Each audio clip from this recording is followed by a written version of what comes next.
Assalamualaikum warahmatullahi wabarakatuh. Salam sejahtera untuk kita semua. Kembali berjumpa lagi dengan saya Dina Sulaiman dalam serial Kajian Timur Tengah. Kalau kali ini Anda sayup-sayup mendengar suara takbir, itu karena di masjid sedang ada takbiran karena saat ini sedang mau ada gerhana bulan ya. Kali ini saya akan kembali bicara soal Palestina, khususnya mengenai isu bulan sabit Syiah. Kenapa? Karena baru-baru ini ada seseorang yang bernama Pak Lutfi Asyaukani menulis di Facebooknya bahwa ancaman terbesar bagi stabilitas di Timur Tengah bukanlah Israel, tapi bulan sabit Syiah. Dia menyatakan, mengutip kalimat itu dari Prof. Siti Ruhaini, tapi saya cek di videonya Prof. Siti tidak mengucapkan kalimat demikian. Saya pikir kalimat itu sudah dipakai out of context ya, tapi bukan itu yang mau saya bahas sekarang.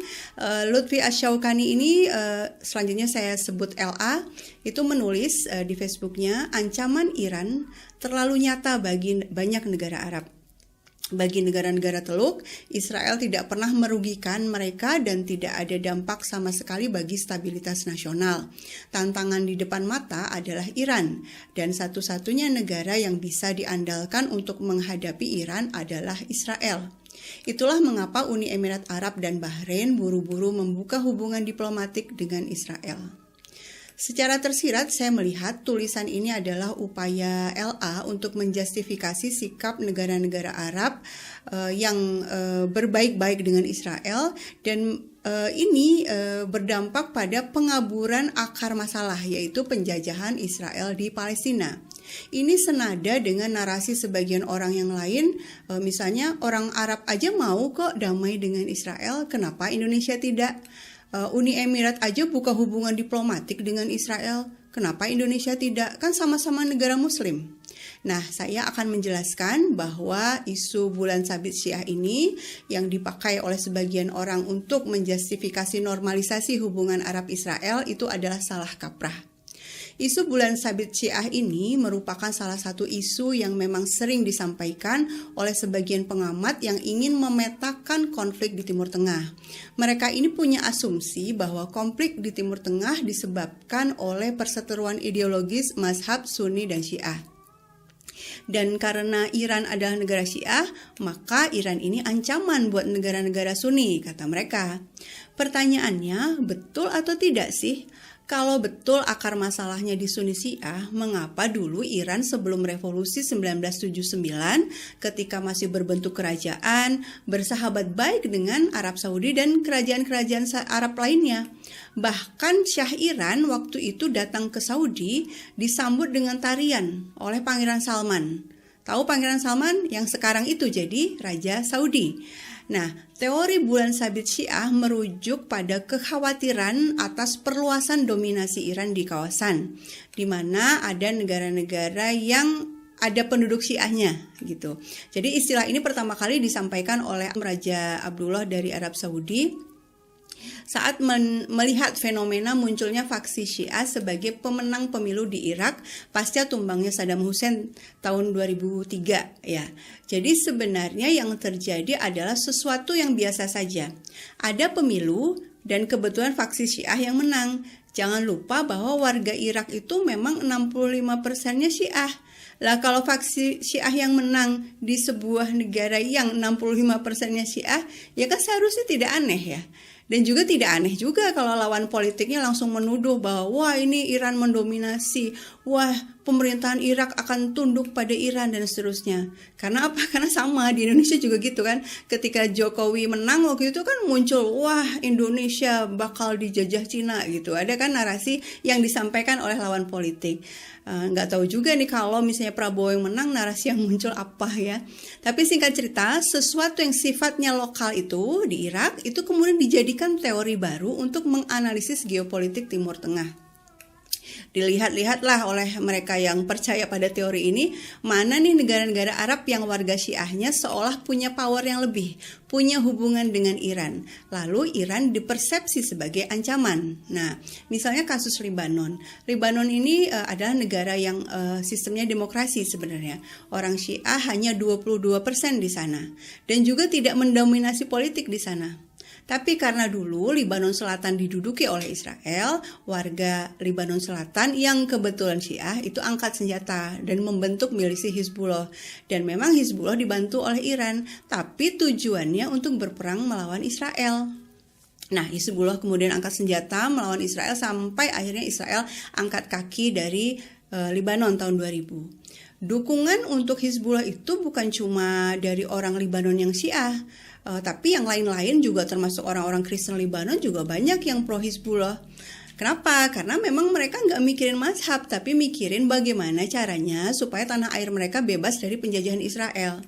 Nah, kemudian contoh lainnya Yaman. Yaman itu juga bukan mayoritas Syiah, tapi memang ada etnis Houthi yang Syiah Zaidiyah yang kemudian membentuk milisi Ansarullah yang bergabung dengan milisi ini bukan cuma orang Syiah Zaidiyah tapi juga dari kalangan Sunni. Ketika awal-awal Houthi dan masyarakat Yaman lain itu berdemo melawan Presiden Ali Abdullah Saleh, itu banyak yang mungkin belum tahu Ali Abdullah Saleh itu juga Syiah Zaidiyah juga gitu ya. Jadi ini bukan rivalitas antara Sunni melawan Syiah di Yaman itu, tapi perlawanan terhadap despotisme, terhadap korupsi, terhadap pemerintahan yang tunduk pada kemauan Barat. Nah, Suriah gimana nih? Kalau Suriah itu negara yang sosialis sekuler. Presidennya itu diduga Alawi. Alawi ini salah satu sekte dalam Syiah, tapi ada juga sih yang bilang Sunni juga. Tapi yang jelas kabinetnya sangat beragam. Bahkan Menteri Pertahanan Suriah ketika awal-awal kaum mujahidin ya, mujahidin tanda kutip ya, angkat senjata melawan pemerintah, itu nama Menteri Pertahanan itu Daud Rajiha, dia itu Kristen Ortodoks Yunani. Nah, tahun 2012 beliau itu gugur dibunuh oleh teroris alias mujahidin tanda kutip itu ya.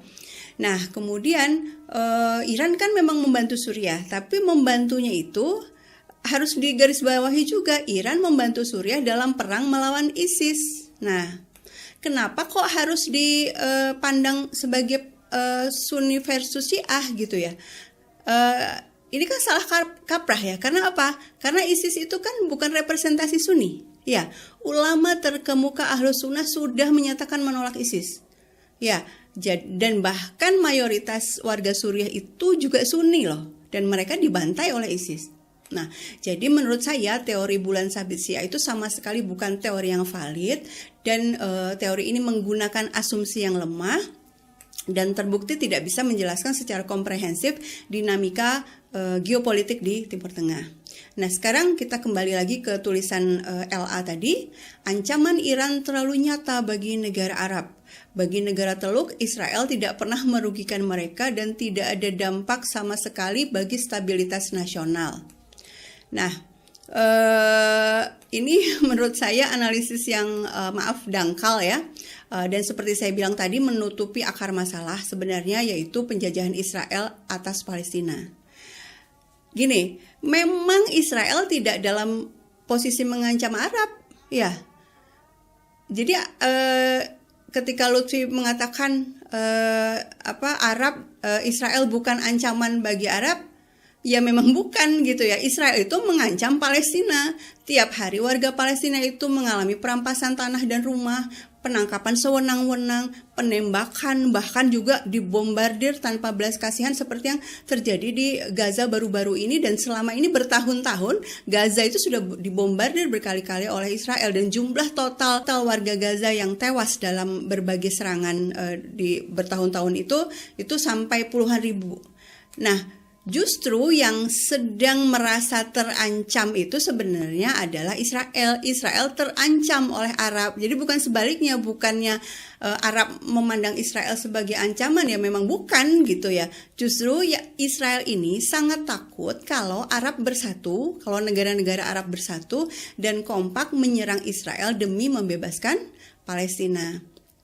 Untuk itulah dengan dibantu oleh Amerika Serikat, Israel berusaha mendekati negara-negara Arab agar mau berdamai dengan tujuan agar Israel aman. Nah, kan posisi awal negara-negara Arab itu kan memang anti-Israel, ya. Tapi dengan bujukan, dengan penyuapan, itu satu persatu negara-negara Arab itu mau berdamai dengan Israel. Damai di sini maknanya apa? Negara-negara Arab tidak mau lagi atau berjanji gitu ya untuk tidak lagi ngurusin Palestina. Buktinya apa?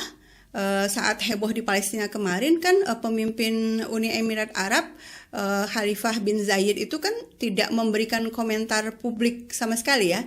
Setelah polisi Israel menyerbu kompleks Masjid Al-Aqsa di bulan Ramadan lalu itu, Kementerian Luar Negeri Uni Emirat Arab hanya mengeluarkan kalimat yang hati-hati gitu, yang diplomatis, meminta Israel untuk mencegah praktik yang melanggar kesucian masjid tersebut. Loh, ini masalah penjajahan, masalah pengusiran, kok nggak dikritik gitu, kok nggak dikecam gitu ya. Jadi pemetaan di Timur Tengah itu tidak bisa dilakukan dengan menggunakan teori bulan sabit Syiah atau paradigma sektarian gitu.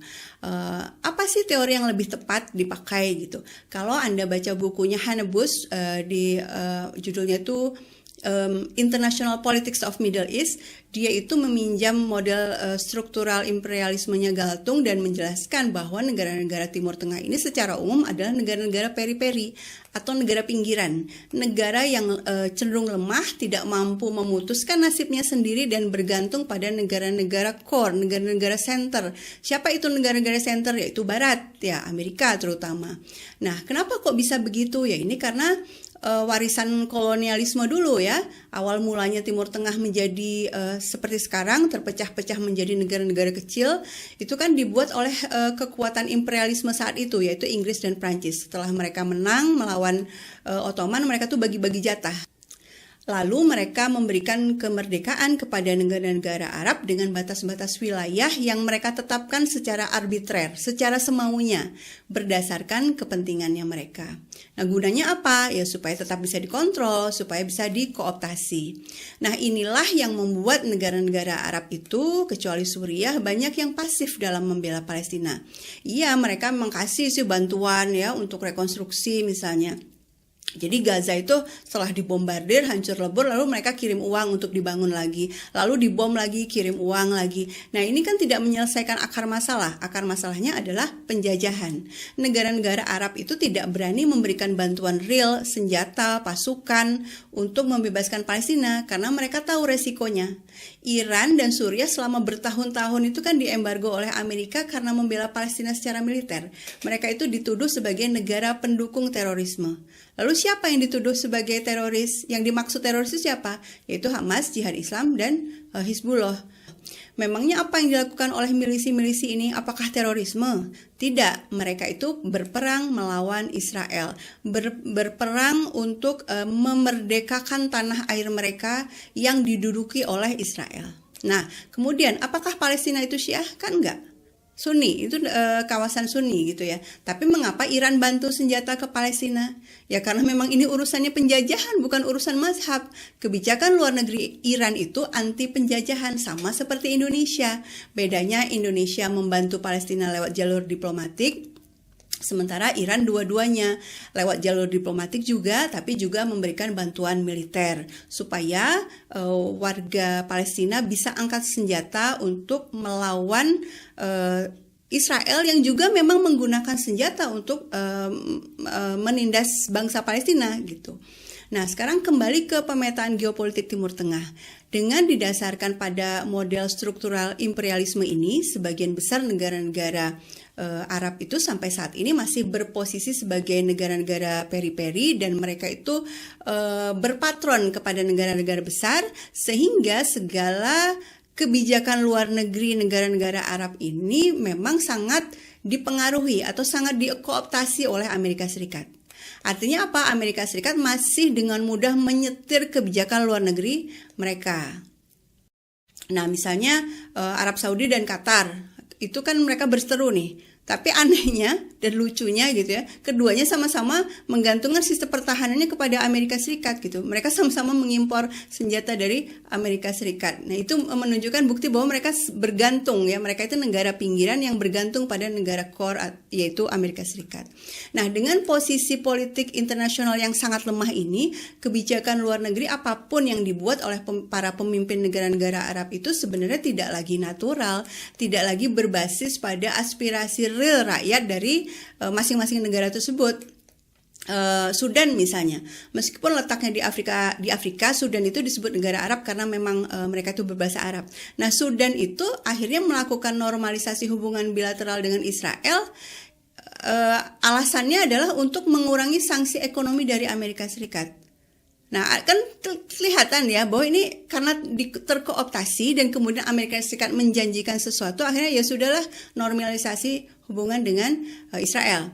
Selain itu perlu dicatat juga bahwa kebijakan luar negeri itu sifatnya dinamis. Satu pernyataan yang dilontarkan di satu waktu atau satu sikap yang diambil di momen tertentu sangat mungkin berubah di waktu yang lain. Karenanya teori bulan sabit Syiah sebagai ancaman stabilitas Timur Tengah ya yang dikutip oleh LA ini kan awalnya dilontarkan oleh Raja Jordania 18 tahun yang lalu gitu ya. Jadi harusnya dilihat sebagai isu yang dinamis juga gitu. Kita lihat selama 18 tahun terakhir sering terjadi itu pertemuan di antara para pejabat Iran dengan pejabat negara-negara Timur Tengah, termasuk dengan Arab Saudi. Akhir-akhir ini ya, ketika terjadi perseteruan antara Qatar dengan Saudi, kan Qatar merapat ke Iran. Para pejabat Iran dan Turki itu juga berkali-kali bertemu dan saling melakukan kunjungan diplomatik gitu ya. Mereka sama-sama mengupayakan sebuah solusi dari berbagai masalah yang ada. Akhir kata, sebagai penutup, saya ingin mengingatkan bahwa narasi yang sering disampaikan sebagian pihak bahwa akar masalah di Timur Tengah adalah perseteruan Sunni Syiah, ini adalah narasi yang sangat tidak tepat ya, tidak sesuai dengan fakta real di lapangan, dan sebenarnya ini dikembangkan oleh negara-negara kuat pendukung Israel dengan tujuan melanggengkan penjajahan atas Palestina. Kenapa? Supaya dunia Islam, terutama juga negara-negara Timur Tengah itu terus saling berpecah belah. Dan kita dari kecil itu sudah kenal ada istilah divide et impera. Para penjajah itu menggunakan strategi itu kan, memecah belah supaya bisa menguasai. Nah, saya pikir kita para akademisi, orang-orang intelektual, sudahlah stop menyebarkan narasi sektarian. Dari sekian banyak teori yang bisa dipakai untuk menganalisis, kenapa sih kok melulu pakai narasi sektarian? Kita tuh justru perlu menyebarluaskan kesadaran bahwa perpecahan di Timur Tengah itu suatu kondisi yang dikonstruksi, dibentuk, direkayasa, bukan sesuatu yang natural. Menyebarkan narasi sektarian justru berbahaya juga buat bangsa kita sendiri.